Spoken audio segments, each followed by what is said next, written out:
Guérir une identité blessée, retrouver qui tu es en Christ.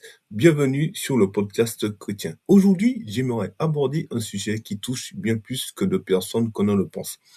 Certaines personnes semblent fortes à l'intérieur. Par exemple, elles travaillent, elles avancent, elles sourient, elles publient des choses, elles encouragent même les autres, mais à l'intérieur, il y a encore une lutte. Et peut-être que certaines personnes qui m'écoutent aujourd'hui vont se reconnaître. Peut-être que tu t'es déjà dit, pourquoi ai-je toujours l'impression de devoir prouver quelque chose? Pourquoi je me compare autant? Pourquoi est-ce que je recherche autant d'être rassuré? Pourquoi ai-je toujours cette sensation étrange de ne pas être assez? Et parfois, tu sais, on pense que, et on se dit souvent, j'ai un problème de motivation, j'ai un problème de confiance, je suis simplement timide. Mais parfois, le problème va beaucoup plus loin. Il y a une identité blessée. Aujourd'hui, on va prendre le temps et en discuter ensemble. Dans cet épisode, nous allons voir comment une identité se construit. Quand une blessure devient une identité. Les masques invisibles. Pourquoi certaines personnes cherchent constamment la validation? Ce que la psychologie explique. Ce que Dieu dit de toi. Comment commencer à guérir? Chapitre 1. Comment une identité se construit? Commençons par comprendre un point essentiel. Personne ne naît avec une identité blessée. Aucun bébé ne vient au monde en disant « Je ne suis pas assez, je ne mérite pas d'être aimé, j'ai aucune valeur ». Personne. Alors, comment certaines personnes finissent par croire cela? Notre identité se construit petit à petit, à travers ce qu'on entend, à travers ce qu'on vit, à travers les regards, à travers les relations, à travers les expériences. Très tôt, sans même nous rendre compte, nous commençons à répondre à cette question. Est-ce que je suis aimé? Est-ce que je suis accepté? Est-ce que j'ai de la valeur? Est-ce que je suis important? Et souvent, ce ne sont pas seulement les mots qui nous construisent, c'est aussi ce qu'on en ressent. Peut-être qu'un enfant n'a jamais entendu « je ne t'aime pas », mais il a ressenti l'absence de son père, de sa mère, l'indifférence, le rejet, la comparaison ou les comparaisons. Parfois, on essaie de donner du sens à ce que l'on vit. Il cherche une explication, par exemple. Et parfois, on en tire une conclusion injuste. Et on commence à comparer. Si on me rejette, c'est peut-être parce que je ne suis pas assez. Si on ne me voit pas, c'est peut-être parce que je n'ai pas de valeur. Si je ne suis pas choisi, c'est peut-être parce que quelque chose ne va pas chez moi. Ce qui est difficile, tu sais, c'est que ces conclusions peuvent nous accompagner pendant des années. Chapitre 2. Quand une blessure devient une identité. C'est là qu'un changement subtil commence à se produire. Une blessure au départ est une expérience. Mais si elle n'est pas soignée, elle peut progressivement devenir une croyance. Puis cette croyance devient une identité. Prenons un exemple simple. Quelqu'un échoue plusieurs fois. Au début, il dit « j'ai échoué ». Mais à force, il peut commencer à dire « je suis un échec ». Tu vois la différence? Dans la première phrase, l'échec est une expérience. La deuxième, l'échec devient une identité et une réalité. Même chose avec le rejet. Tu peux vivre un rejet, mais parfois une personne commence à croire. Je suis quelqu'un qu'on rejette toujours, ou personne ne m'aime vraiment, ou encore je serai toujours seul. Le problème, tu sais, c'est que nous commençons ensuite à regarder toute notre vie à travers cette blessure. Nous regardons les relations à travers elle, nous regardons notre futur à travers elle, nous regardons même Dieu à travers elle. Parfois, on répète certaines phrases depuis si longtemps qu'elles ressemblent à une vérité. Alors qu'en réalité, ce sont parfois des blessures qui parlent encore. Chapitre 3. Les masques invisibles.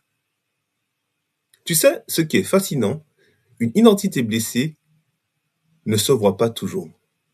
Elle se cache parfois derrière des comportements qui semblent normaux. Certaines personnes deviennent perfectionnistes. Elles veulent toujours bien faire, toujours réussir, toujours être irréprochables. Elles travaillent énormément. Elles se mettent beaucoup de pression. Pourquoi? Parce qu'au fond, il y a une pensée cachée. Si je réussis suffisamment, peut-être que je serai enfin assez. D'autres, à l'inverse, elles se cachent.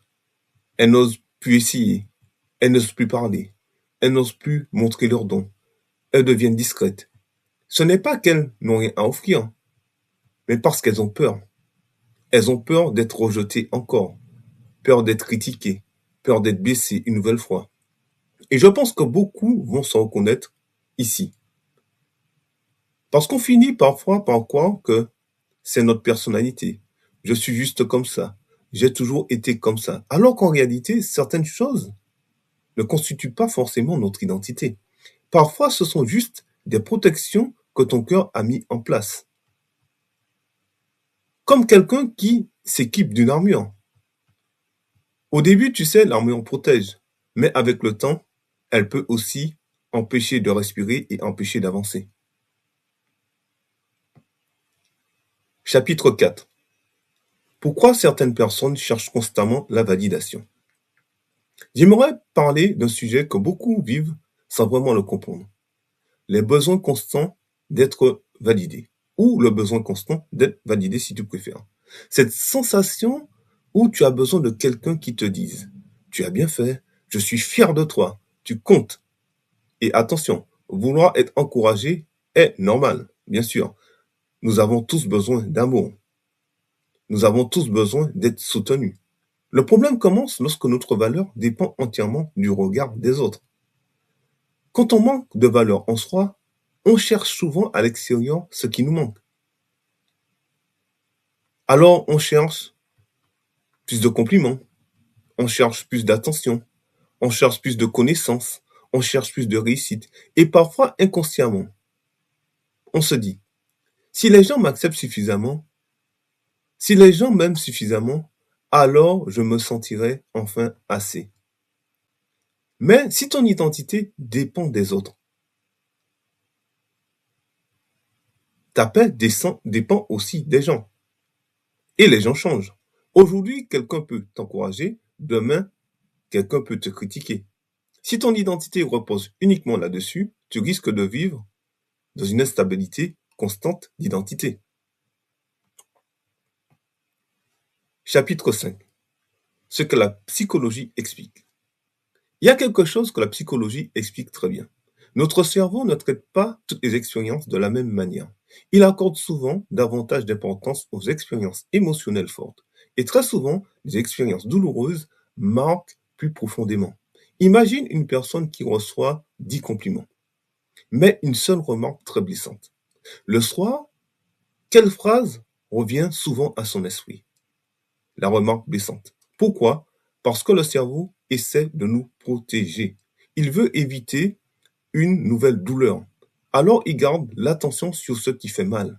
Et parfois, certaines personnes portent encore aujourd'hui des paroles entendues qu'il y a des années. Et ça les blesse énormément. Peut-être même que depuis leur enfance, par exemple une comparaison, une humiliation, une trahison, une phrase, même une seule phrase, et à force de répéter certaines pensées, elles commencent à ressembler à une certaine vérité. Alors qu'en réalité, elles ne sont parfois qu'une blessure qui parle encore. Chapitre 6. Ce que Dieu dit de toi. Prenons maintenant un moment pour faire une pause.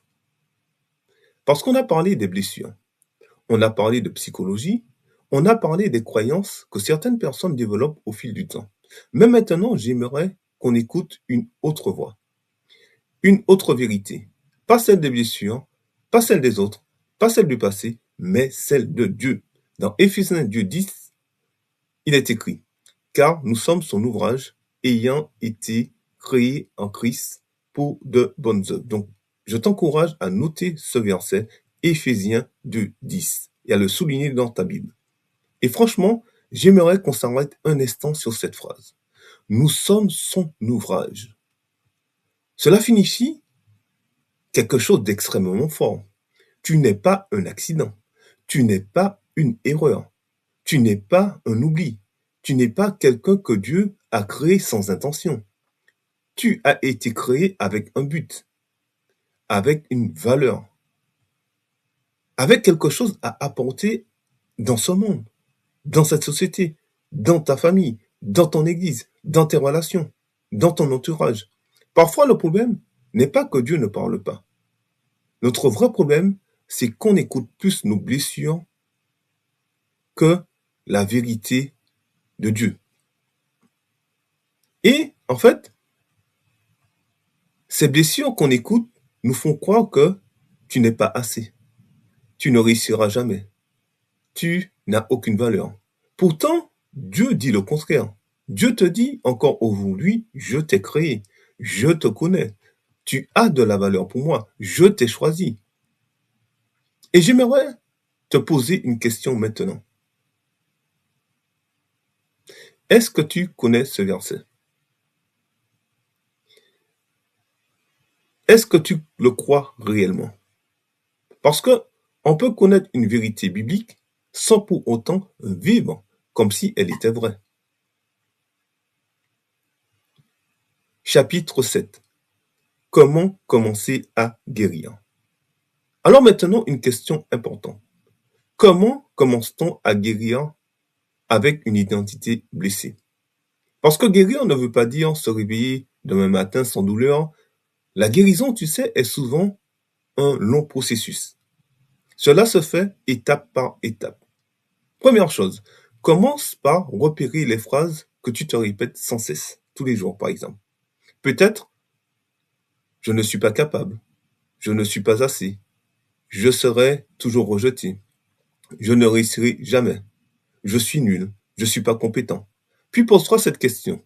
Dieu a-t-il réellement dit cela sur toi? Parce qu'il y a une grande différence entre une pensée et une vérité. Deuxième chose, remplace peu à peu certains mensonges. Pas seulement des phrases positives, mais avec ce que Dieu dit réellement de toi. Ton identité commence à guérir quand la vérité occupe plus de place que les blessures. Et la troisième chose, sois patient, patiente envers toi. Parce qu'on passe parfois des années à croire certains mensonges, alors il faut parfois du temps pour renouveler certaines pensées. Parce que c'est un processus qui prend du temps. Dieu t'a créé pour de bonnes œuvres. Dieu ne va jamais t'abandonner. Et il va toujours essayer par son esprit de te parler et de te restaurer. Je voudrais te laisser une autre question aujourd'hui. Si toutes les blessures, si tous les rejets, si toutes les comparaisons, toutes les paroles blessantes disparaissent, qui serais-tu réellement? Je vais même te laisser quelques secondes pour y réfléchir. Parfois, on a passé tellement de temps à écouter certaines voix que nous avons oublié celle qui nous a créés. J'aimerais que tu te souviennes d'une chose. Les blessures peuvent raconter une histoire sur toi, mais elles ne décident en rien de qui tu es. Dieu a déjà parlé avant toutes tes blessures. Dieu a déjà formé des plans pour ta vie avant tout cela. Écris dans le commentaire ce qui t'a le plus touché dans cet épisode. Et si tu connais quelqu'un qui a besoin d'entendre cela aujourd'hui, partage cet épisode avec cette personne. Et si tu veux continuer à grandir, à guérir intérieurement et à découvrir qui Dieu t'a appelé à être, abonne-toi au podcast chrétien sur cette chaîne. Découvre ton appel et impacte ce monde et que Dieu te bénisse.